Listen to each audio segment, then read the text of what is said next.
ధన్యవాదాలు అధ్యక్ష. శాసనసభలో మొట్టమొదటిసారిగా మాట్లాడే అవకాశం కల్పించినటువంటి పూజ్యులు తండ్రి సమానులైన ముఖ్యమంత్రి వర్యులు శ్రీ నారా చంద్రబాబు నాయుడు గారికి, లోకేష్ అన్న గారికి, అలాగే మా సింగనమల నియోజకవర్గ ప్రజలందరికీ కూడా ధన్యవాదాలు, నమస్కారాలు అధ్యక్ష. కూటమి ప్రభుత్వం ఏర్పడినప్పటి నుంచి రాష్ట్ర ప్రజలందరూ సంతోషంగా ఉన్నారు అధ్యక్ష. ఎందుకంటే ఎన్నడూ లేని విధంగా 2.94 లక్షల కోట్ల బడ్జెట్ను అన్ని వర్గాల ప్రజలకు కేటాయించడం పట్ల ప్రజలందరూ హర్షం వ్యక్తం చేస్తున్నారు. మన ముఖ్యమంత్రి వర్యులు నారా చంద్రబాబు నాయుడు గారు అంటే ఆంధ్ర రాష్ట్ర ప్రజలకు ఒక నమ్మకము, ఒక ధైర్యం అధ్యక్ష. ఆయన ప్రతి ఇంటికి ఒక పెద్ద కొడుకుగా రాష్ట్ర ప్రజలను ఆదుకుంటున్నారు అధ్యక్ష. అలాగే రాష్ట్ర ప్రజల కోసం పాదయాత్ర చేసి యువత భవిష్యత్తు కోసం అహర్నిశలు కష్టపడుతున్న లోకేష్ అన్న గారు మా లాంటి యువతకు ఆదర్శంగా నిలుస్తున్నారు అధ్యక్ష. అంబేద్కర్ గారి రాజ్యాంగాన్ని మరియు వారి ఆశల అనుగుణంగా బడుగు బలహీన వర్గాలకు అభివృద్ధి బాటలు వేసేది మన కూటమి ప్రభుత్వం అని చెప్పడానికి ఎంతో సంతోషిస్తున్నాను అధ్యక్ష. బడ్జెట్ కేటాయింపులో ఎస్సీ, ఎస్టీ, బీసీ, మైనారిటీ మరీ ముఖ్యంగా మహిళలకు పెద్దపీఠం వేస్తూ సంక్షేమానికి బడ్జెట్ కేటాయించడంలో బడుగు బలహీన వర్గాలు ప్రజలు కూటమి ప్రభుత్వాన్ని పై ఎంత చిత్తశుద్ధి ఉందో తెలుస్తోంది అధ్యక్ష. విద్యారంగాన్ని బలోపేతం చేయడం ద్వారా భావితరాల బంగారు భవిష్యత్తుకు బాటలు వేయచ్చనే ఉద్దేశంతో పాఠశాల విద్యకు అలాగే ఉన్నత విద్యకు కూడా బడ్జెట్ కేటాయించడం పట్ల రాష్ట్ర విద్యార్థుల తరఫున ఆర్థిక మంత్రి వర్యులు పయాల్ కేశవ్ గారికి మరియు విద్యాశాఖ మంత్రి వర్యులు లోకేష్ గారికి ధన్యవాదాలు తెలియజేస్తున్నాను అధ్యక్ష.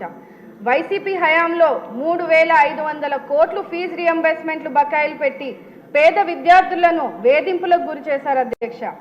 ఇప్పుడు ఆ బకాయిలు కూడా మన మంచి ప్రభుత్వం చెల్లించబోతోంది. దీని ద్వారా ఎంతోమంది పేద విద్యార్థులకు మంచి జరుగుతుంది అధ్యక్ష. అనంతపురం జిల్లా మా సింగనమల నియోజకవర్గంలో ప్రజలు ఎక్కువ శాతం వ్యవసాయం మీద ఆధారపడతారు అధ్యక్ష. దశాబ్దాల కాలం నుంచి నియోజకవర్గంలో త్రాగునీరు, సాగునీరు సమస్య ఎక్కువగా ఉంది అధ్యక్ష.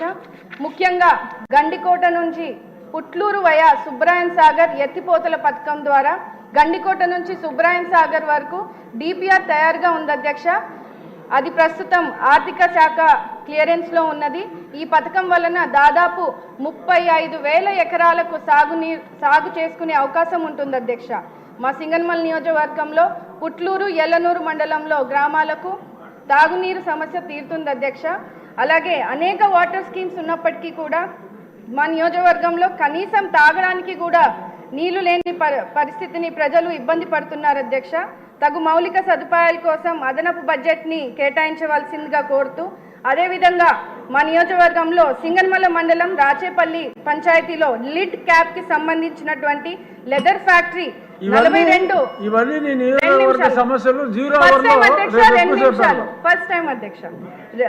42 ఎకరాల్లో ఉంది అధ్యక్ష. కానీ నిధులు కేటాయించలేక ఆ ఫ్యాక్టరీ గత ప్రభుత్వం మూసివేయడం జరిగింది. ఆ ఫ్యాక్టరీని తిరిగి ప్రారంభిస్తే సుమారు 3,000 ఎస్సీ కుటుంబాలకు ఉపాధి కలుగుతుంది అధ్యక్ష. కావున ఫ్యాక్టరీపై దృష్టి సారించి నిధులు కేటాయించవలసిందిగా కోరుతూ, అదేవిధంగా బీసీ, ఎస్సీ స్కూల్స్ అండ్ హాస్టల్స్కు సరైన మౌలిక సదుపాయాలు లేవు అధ్యక్ష. ఎందుకంటే అక్కడ కనీసం వాటర్ ఫెసిలిటీస్, కరెంట్ ఫెసిలిటీస్ లేక పిల్లలు ఇబ్బంది పడుతున్నప్పటికీ తల్లిదండ్రులు బడులకు పంపించేందుకు కూడా మా పిల్లలను బడులను కూడా పంపించట్లేదు అధ్యక్ష. ముఖ్యంగా ఆడపిల్లలను చిన్న వయసులోనే పెళ్లిళ్ళు చేస్తున్నారు అధ్యక్ష.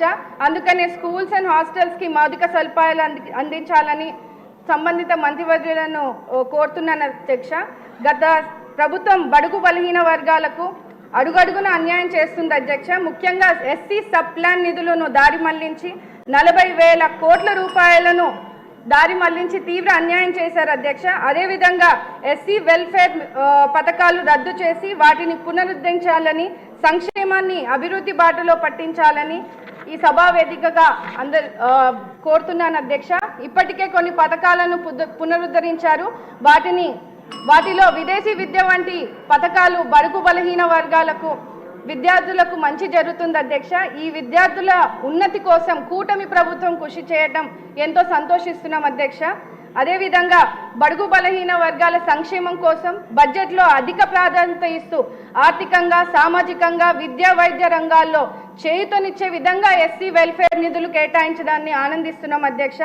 ఎన్ని అవాంతరాలు ఎదురైనా వెనుతిరగకుండా ముందుకు సాగుతున్నటువంటి లక్ష్యంగా బడ్జెట్ను రూపొందించారు.